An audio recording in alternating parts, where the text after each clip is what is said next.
안녕하세요. 일용할 양식 구독자 여러분, ESF 심설아 간사입니다.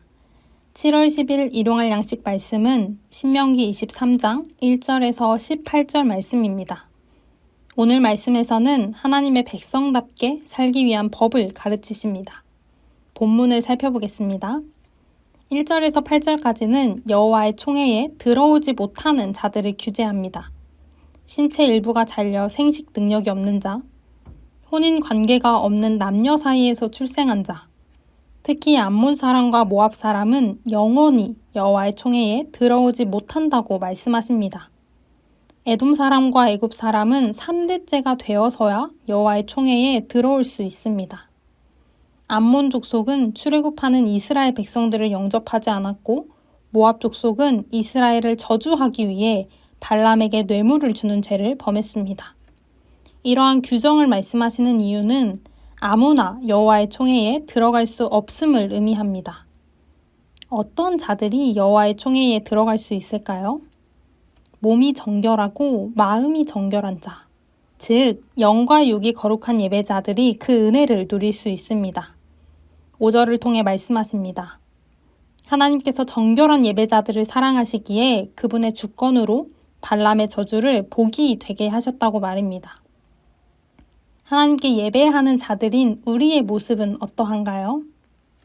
하나님 앞에서 흠이 없고 정결한 자의 삶을 살도록 늘 경계하고 관리해야 합니다. 이어서 9절에서 14절까지는 전쟁 중 이스라엘 진영을 거룩히 해야 하는 규정을 말씀하십니다. 적군을 치러 전쟁터에 나갈 때 악한 일을 삼가야 하는데 먼저는 몽정으로부터 진영을 거룩하게 해야 합니다. 의식적이든 무의식적이든 부정이 행해졌다면 진영 밖으로 나갔다가 해 질 때 목욕하고 해 진 후에 들어오는 정결한 의식을 행해야 합니다. 또한 배설물로부터 진영을 거룩하게 해야 합니다. 왜 이스라엘 진영을 거룩히 해야 할까요? 14절 말씀입니다.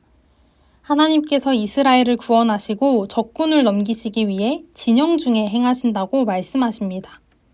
단순하게 진영을 깨끗하게 하는 행위가 목적이 아니라 하나님의 임재를 위해 지켜야 할 규정입니다. 하나님과 부정함은 공존할 수 없습니다. 불결한 곳에 하나님께서 계실 리도 계실 수도 없습니다. 그러니 내 진영을 거룩히 하라고 말씀하십니다. 사랑의 하나님께서 구별된 백성들에게는 그들을 떠나지 아니하리라 약속하십니다. 일용할 양식 구독자 여러분, 하나님 안에 거해 계십니까? 성령님께서 우리 안에 역사하실 수 있도록 거룩히 살아가고 계십니까? 진영은 하나님께서 행하시는 곳입니다. 하나님의 동행이 필요한 곳이라면 어디든 반드시 점검해야 합니다. 15절에서 18절까지는 거룩한 백성의 생활 모습을 가르치십니다. 먼저 행해야 할 규례입니다. 15절에서는 주인을 피하여 도망하는 종이 등장합니다. 거룩한 백성은 이웃을 사랑으로 품어야 합니다. 피신하려고 온 자를 불쌍히 여기는 마음이 필요합니다. 시대 문화, 법도 중요하지만 사마리아인이 그랬듯 우리가 보여야 할 첫 번째 반응은 약한 자를 향한 긍휼함이어야 합니다. 17절부터는 행하지 말아야 할 규례입니다. 음란하고 악한 일, 즉 부도덕하게 번 돈을 제물로 바치지 말라 말씀하십니다. 하나님께 드려지는 예물은 얻는 수단도 거룩해야 합니다. 하나님은 돈을 기뻐하지 않으십니다. 결과보다 정성을 다해 전심으로 드려지는 마음을 주목하십니다. 거룩한 하나님 나라를 이루기 위해서는 우리가 먼저 거룩한 자로 살아야 함을 기억해야 합니다.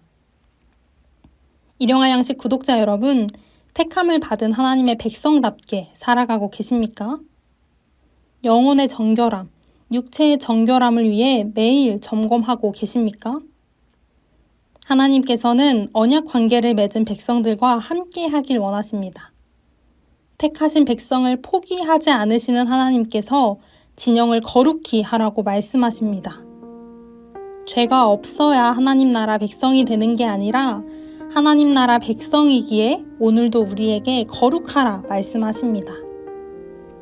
거룩하신 하나님께서 통치하시는 나라를 소망하며 오늘 하루도 하나님의 백성답게 살아가시길 기도합니다.